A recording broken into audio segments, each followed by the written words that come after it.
इश्क ने जला दिया, सब कुछ भुला दिया। इश्क ने जला दिया, सब कुछ भुला दिया। इश्क ने देखो कैसे। गाँव में साड़ी अच्छा लगला पगली का समझदार है ना। इतना पैसा भर भर के कहाँ रखब? बक्सा में रखा मान के बुढ़ौती में काम दे रही पगली। अच्छा तो सुना, बोल जल्दी बोल। बहुते रुपया कमाला बलम, बहुते रुपया कमाला बलम, लाई दहना सूट पटियाला बलम, बहुते रुपया। हमके पसंद बा स्प्लेंडर वाला, भले पिके लोटे स्प्लेंडर वाला। बाकी लड़का न चाहे डिफेंडर वाला, हो हमके लड़का न चाहे डिफेंडर। से सपोर्ट नहीं के मिला, कहीं मत छोड़ दी भाई लोग। कमेंट में बतावल का वीडियो बनावल छोड़ दी। अरे हमारा सरावानी कौन भाई सिलावा है गाय जावला मनाई हमारी लावा। उनको छूने के लिए औकात चाहिए, औकात उतना बड़ा होना चाहिए कि आप उनको छू सकें। लोमड़ी के हाथ जब अंगूर नहीं लगता है ना, तो बोलता है कि अंगूर खट्टे हैं। तो अपना ही पसंद बता दीजिए। हमके पसंद बा स्प्लेंडर वाला, भले पिके लोटे स्प्लेंडर वाला। बाकी लड़का न चाहे डिफेंडर वाला, हो हमके लड़का न चाहे डिफेंडर वाला। रूपावा तोरे नीरे खुरे धनिया चांद लागे, रूपावा तोरे नीरे खुरे।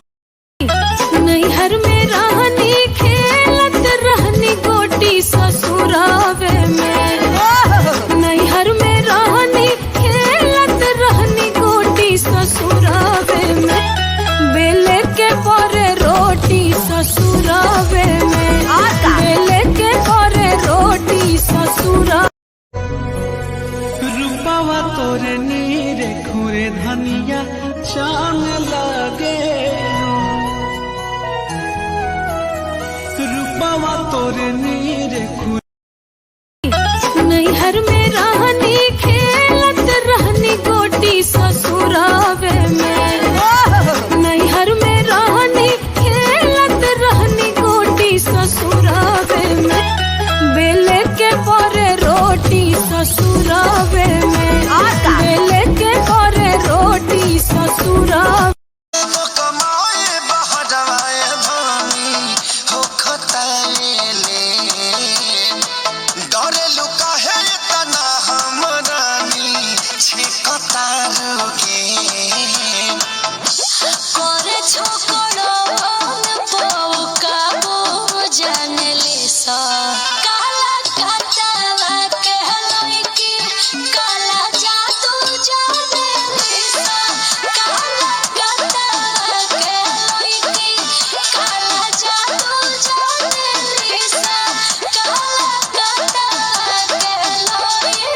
उनको छूने के लिए औकात चाहिए, औकात उतना बड़ा होना चाहिए कि आप उनको छू सकें। लोमड़ी के हाथ जब अंगूर नहीं लगता है ना, तो बोलता है कि अंगूर खट्टे हैं। तो अपना ही पसंद बता दीजिए। हमके पसंद बा स्प्लेंडर वाला, भले पिके लोटे स्प्लेंडर वाला। बाकी लड़का न चाहे डिफेंडर वाला, हो हमके लड़का न चाहे डिफेंडर वाला। से सपोर्ट नहीं के मिला, कहीं मत छोड़ दी भाई लोग।